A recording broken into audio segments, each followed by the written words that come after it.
সুবহানাল্লাহ, আরো জোরে বলেন সুবহানাল্লাহ। আল্লাহ বলছেন, বান্দারে তুই স্মরণ কর হযরতে ইউসুফ আলাইহিস সালামের কথা। তার রক্তের বাইরাগ তার হাতে পায়ের মধ্যে বেঁধে তাকে কুয়ার মধ্যে ফেলে দিয়েছিল। এমন একটা অবস্থা, না উপরে উঠতে পারতেছে না নিচে যেতে পারতেছে। আমার ইউসুফ আমার উপর ভরসা ছিল, ঈমান ছিল, আমি আল্লাহ তাকে ওই কুয়া থেকে মিশরের বাদশাহী দান করেছি। আল্লাহু আকবার। যে ইব্রাহিমকে তার বাবা ওই নমরুদের পক্ষে গিয়ে ইব্রাহিমকে অগ্নিকুণ্ডলের মধ্যে ফেলে দিয়েছিল। আল্লাহু আকবার। আল্লাহ বলেন, স্মরণ করো আমার বন্ধু, আমার খলিল।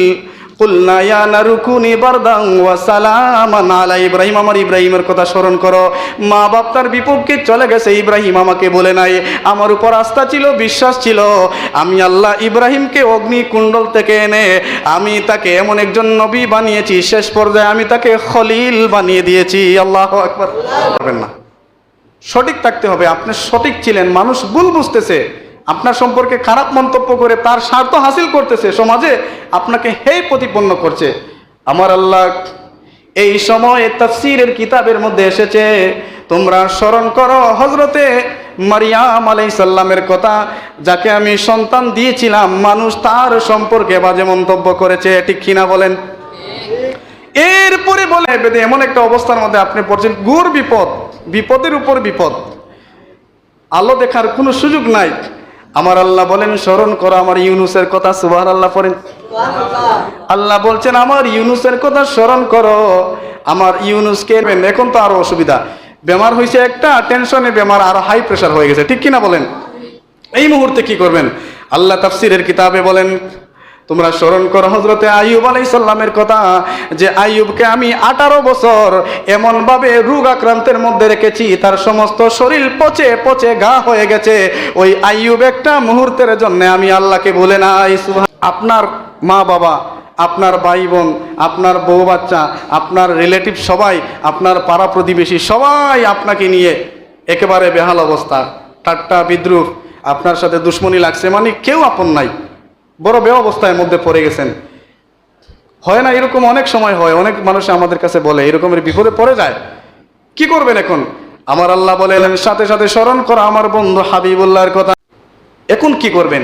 একেবারে রক্ত সম্পর্কের মানুষ, কারণ একটা কথা আছে, গড়ের ইঁদুর বান কাটলে বড় সমস্যা। গড়ের মধ্যে যদি ইঁদুর থাকে, তাহলে এটা যদি বান কাটা শুরু করে, তাহলে বাহিরের লোকেরা আস্ত বান কাটে নেবে, ঠিক কিনা বলেন? এই মুহূর্তে আল্লাহ বলছেন, লা তাখাফ লা তাহজান ইন্নাল্লাহা মানা। বান্দারে, তোর মধ্যে যদি ঈমান থাকে, তোর মধ্যে যদি সবর থাকে, তোর মধ্যে যদি আমি আল্লাহর প্রতি তাওয়াক্কুল আস্থা থাকে, আচ্ছা তাওয়াক্কুল আস্থা থাকে, তাহলে তুই স্মরণ কর হযরত সাইয়্যিদানা ইউসুফ আলাইহিস সালামের কথা, যে ইউসুফকে তার আপন ভাইয়েরা হাতে পায়ে বেঁধে কুয়ার মধ্যে ফেলে দিয়েছিল। সুবহানাল্লাহ, আরো জোরে বলেন সুবহানাল্লাহ। আল্লাহ বলছেন, বান্দারে তুই স্মরণ কর হযরতে ইউসুফ আলাইহিস সালামের কথা। তার রক্তের বাইরাগ তার হাতে পায়ের মধ্যে বেঁধে তাকে কুয়ার মধ্যে ফেলে দিয়েছিল। এমন একটা অবস্থা, না উপরে উঠতে পারতেছে না নিচে যেতে পারতেছে। আমার ইউসুফ আমার উপর ভরসা ছিল, ঈমান ছিল, আমি আল্লাহ তাকে ওই কুয়া থেকে মিশরের বাদশাহী দান করেছি। আল্লাহু আকবার। ক্লিয়ার বুঝবেন কথা? রক্তের মানুষ বেঈমানি করছে, ইউসুফ সবর করেছেন, কুয়ার মধ্যে আল্লাহর বিশ্বাস ছিল, আল্লাহ কুয়া থেকে তুলে তাকে বাদশাহী দান করেছেন। এই রকমের বিপদে আপনি আছেন, আমি আছি, যেই আছেন, সবর করেন। ফাসবিরু ওয়াবিতু ওয়াত্তাকুল্লাহ লাআল্লাকুম তুফলিহুন। সুবহানাল্লাহ। এই কথা শেষ। আপনার মা বাপ আপনার বিপক্ষে, এখন তো বড় সমস্যা। কোনো ছেলেমেয়ের বিপক্ষে যদি মা বাপ চলে যায়, এই ছেলেমেয়ের তো অবস্থা খারাপ, ঠিক কিনা বলেন? তার তো দুঃখ করার জায়গা নাই, কারণ আল্লাহ কয় মা বাপে দুষ করলে সবর, চুপ করতে হবে, কারণ মা বাপের বিরুদ্ধে কোনো বিচার নাই, কারণ এরা তোমাকে জন্ম দিয়েছে, তোমাকে এখানে সবর করতে হবে। এখন মা বাপ তোমার বিপক্ষে, এই মা বাপ বিপক্ষে যাওয়ার পরে তোমার করণীয় কি? আল্লাহ বলছেন তাফসীরের কিতাবে, বলছেন স্মরণ করো আমার বন্ধু খালিলুল্লাহ ইব্রাহিম খালিলুল্লাহর কথা স্মরণ করো, যে ইব্রাহিমকে তার বাবা ওই নমরুদের পক্ষে গিয়ে ইব্রাহিমকে অগ্নিকুণ্ডলের মধ্যে ফেলে দিয়েছিল। আল্লাহু আকবার। আল্লাহ বলেন স্মরণ করো আমার বন্ধু আমার খলিল, কুলনা ইয়া নারু কুনি বারদান ওয়া সালামান আলা ইব্রাহিম, আমার ইব্রাহিমের কথা স্মরণ করো। মা বাপ তার বিপক্ষে চলে গেছে, ইব্রাহিম আমাকে বলে নাই, আমার উপর আস্থা ছিল, বিশ্বাস ছিল। আমি আল্লাহ ইব্রাহিমকে অগ্নিকুণ্ডল থেকে এনে আমি তাকে এমন একজন নবী বানিয়েছি, শেষ পর্যায়ে আমি তাকে খলিল বানিয়ে দিয়েছি। আল্লাহু আকবার।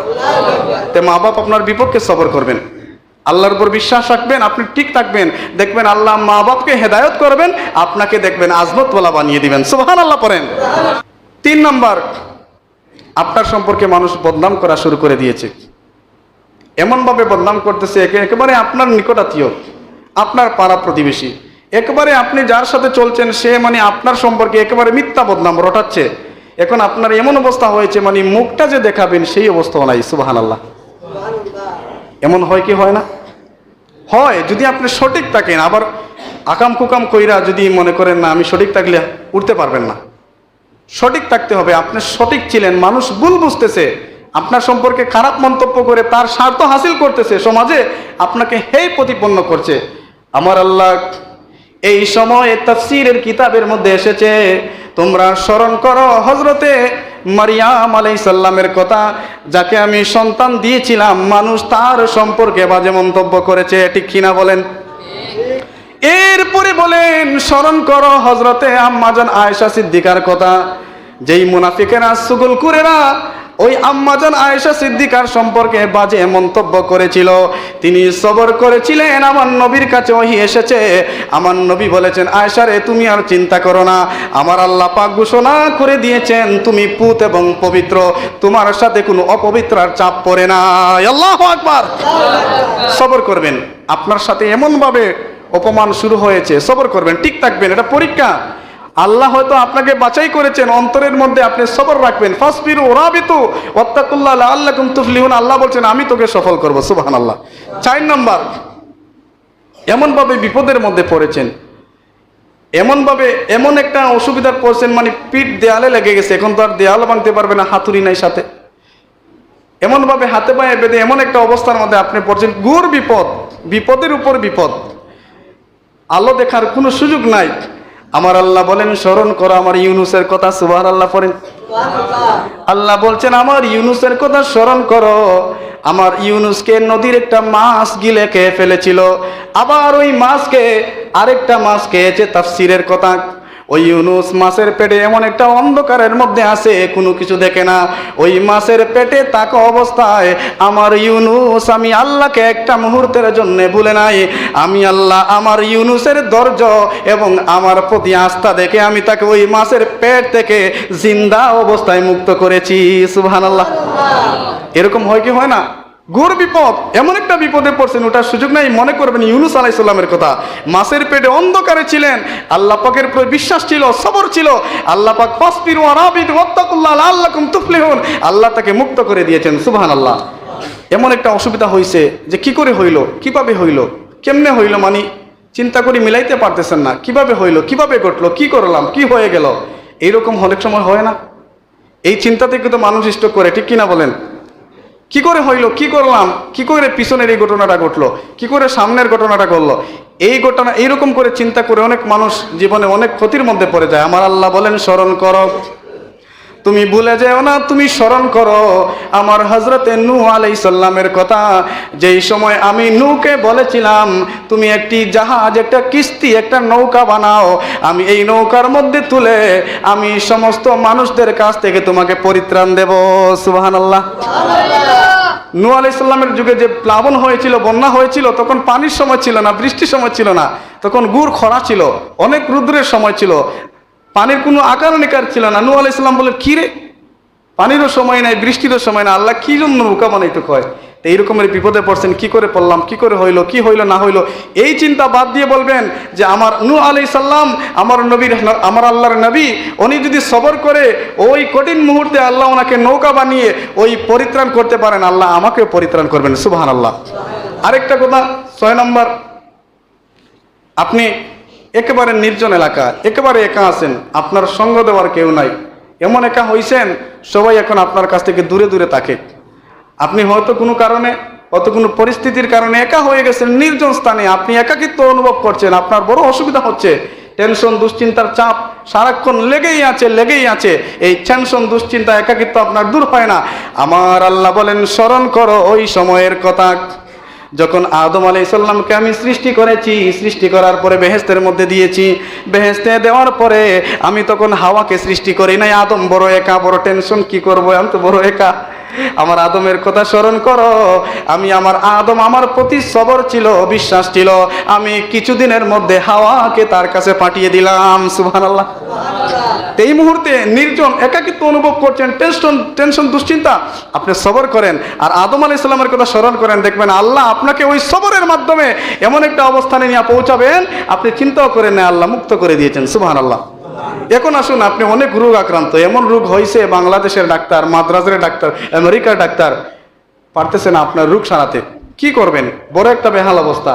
সব ডাক্তারের ওষুধ খাইছেন, শান্তি তো পাচ্ছেন না, শান্তি খুঁজে পাচ্ছেন না। এখন কি করবেন? এখন তো আরো অসুবিধা। বেমার হয়েছে একটা, টেনশনে বেমার আরো হাই প্রেশার হয়ে গেছে, ঠিক কিনা বলেন? এই মুহূর্তে কি করবেন? আল্লাহ তাফসীরের কিতাবে বলেন, তোমরা স্মরণ করো হযরতে আইয়ুব আলাইহিস সালামের কথা, যে আইয়ুবকে আমি 18 বছর এমন ভাবে রোগ আক্রান্তের মধ্যে রেখেছি, তার সমস্ত শরীর পচে পচে ঘা হয়ে গেছে। ওই আইয়ুব একটা মুহূর্তের জন্য আমি আল্লাহকে ভুলে নাই। সুবহানাল্লাহ। আরো আসতে কোন সুবহানাল্লাহ। আপনারা মনে ঘুমাচ্ছেন নাকি? আমার কথা শুনছেন? কি করবেন? এত রোগ হয়েছে, সাথে সাথে স্মরণ করবেন আইয়ুব আলাইহিস সালামের কথা, যে আল্লাহ ওনার নবীকে 18 বছর অসুস্থতায় রেখেছেন, আর আপনার যদি 2 বছর 1 বছর সামান্য অসুস্থতা হয়, ওই মানুষগুলোকে আর নামাজে পাওয়া যায় না, হয় আমি বেমার, আমি অসুস্থ। অথচ আইয়ুব আলাইহিস সালাম কঠিন অসুস্থতা নিয়ে আল্লাহর জিকির বলেন নাই। শেষ পর্যায়ে আল্লাহ কি করছেন? আইয়ুবকে মুক্ত দিয়ে আরো অনেকদিন পৃথিবীর জমিনে রেখে পৃথিবীর মধ্যে বাদশাহী দান করেছেন। বলেন সুবহানাল্লাহ।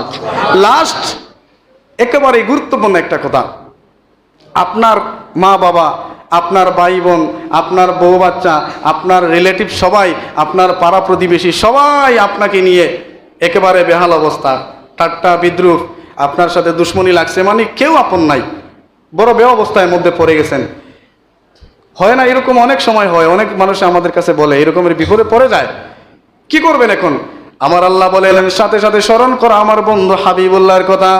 আমার বন্ধু যখন মক্কা নগরীর মধ্যে দিনের দাওয়াত দেওয়া শুরু করে দিয়েছে, আমার বন্ধুর একেবারে আত্মীয় স্বজন সবাই, পাড়া প্রতিবেশী সবাই, আমার বন্ধুর সাথে যারা চলাফেরা করতো তারাও আমার বন্ধুর সম্পর্কে বিরূপ মন্তব্য করা শুরু করেছে, ঠিক কিনা বলেন? আপনি যখন বড় হওয়া শুরু করবেন, সত্য প্রচার করবেন, সত্য কথা বলবেন, দেখবেন আপনার বাপে আপনার বলা হইতো না, ঠিক কিনা বলেন? আপনার মা বাপে আপনার পাই বোনে হবে দূর কি জাত বুঝতে হয়েছে, আমরা থেকে বেশি বুঝে হে, তখন কি করবেন? সবর করবেন। কারণ মানুষগুলা তো আপনার গড়েরই দূর, গড়ের ইঁদুরকে তো মারলেও সমস্যা, জেলে যাইতে হইব, বিষ খাওয়াইলেও সমস্যা, জেল টেস্টও বার হয়ে যাব। কি করবেন?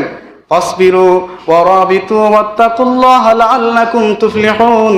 আল্লাহ বলেন সবর কর, আমার উপর বিশ্বাস কর, আমি আল্লাহ তোকে এই কঠিন মুসিবত থেকে রক্ষা করে আমি তোকে এই পৃথিবীর মধ্যে সম্মানিত করব। সুবহানাল্লাহ। আমার নবী সমস্ত পৃথিবীর জন্য রহমত, অথচ আমার নবীর উপরে অনেক গজব আসে নাই। এই জন্য সবর করবেন। আমার আলোচনা এখানেই শেষ। কথাবার্তায় কেউ কষ্ট বলে ক্ষমা করবেন। শিক্ষণীয় কথাগুলো বললাম, যদি ভুলে যান মোবাইল থেকে ডাউনলোড করে শুনে বলবেন হুজুর তো ঠিকই বলেছেন, এত অযথা প্যারা কি জন্য নিব। এই কথাটা স্মরণ রাখবেন যে হুজুরের এই কথাটা সত্যি। আমাদের মুসিবত ইউসুফ আলাইহিস সালামের মতো না, হাত পা পান দিয়ে আপনার কুয়ার মধ্যে চাললে পরের দিন আপনাকে মৃত পাওয়া যাবে, কারণ আপনার ইমান দুর্বল, ঠিক কিনা বলেন? মাছের পেটে কোনো আপনারা যদি একটা ট্যাংরা মাছে গুতা মারে, পরের দিন থেকে আপনি উঠতে পারতেন না, ঠিক কিনা বলেন? কারণ ইমান দুর্বল।